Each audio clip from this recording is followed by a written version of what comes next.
Double Dragon Neon is a lot like that one stupid idiot at every party. You know the guy, the one who walks in like he owns the place, dressed kind of like a knob, and expects everyone to care who he is. The more you're around him, the worse he gets, and eventually you just have to leave the party to get away from his horrible presence. Your best bet for a better life is to just stay away from him in the first place.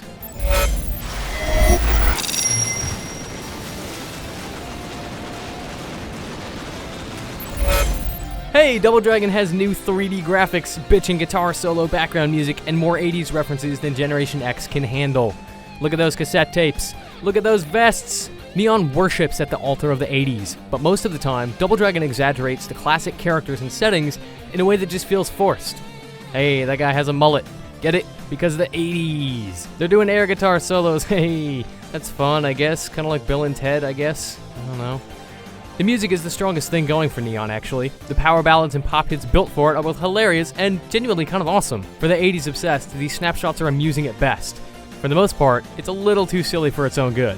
But that's not the real problem. Double Dragon seems way too focused on getting its goofy tone right, and that comes at the expense of good gameplay.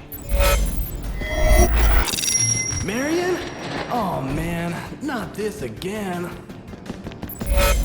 Here's the biggest problem with Double Dragon Neon.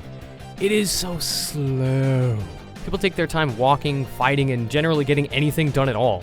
Even the sprint is sluggish. Pair this with how difficult it is to line up an enemy to actually hit him, and you end up with a lazy-feeling brawler where you don't really have the control you need to survive irritating encounters. Enemies are invincible during certain animations, and a lot of the time you'll die just because you didn't quite make that jump across a very small chasm. And when you're killed by a big tank boss because you couldn't buy more lives from a store, you'll have to replay the entire level again.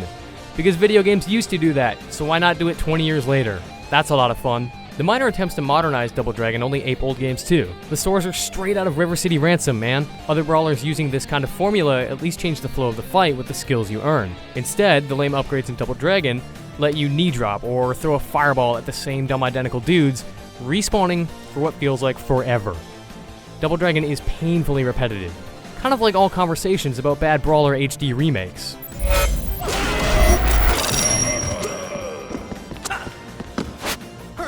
Butt King. Double Dragon Neon doesn't actually do anything with the classic Double Dragon formula to better the beat-em-up genre. It's so stuck in its old ways that it makes it difficult to stomach actually playing it. And despite a few dashes of contemporary ideas, none of them actually amount to anything.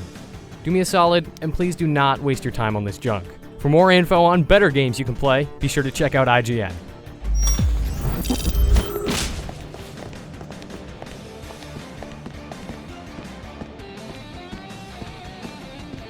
Marion? Oh man.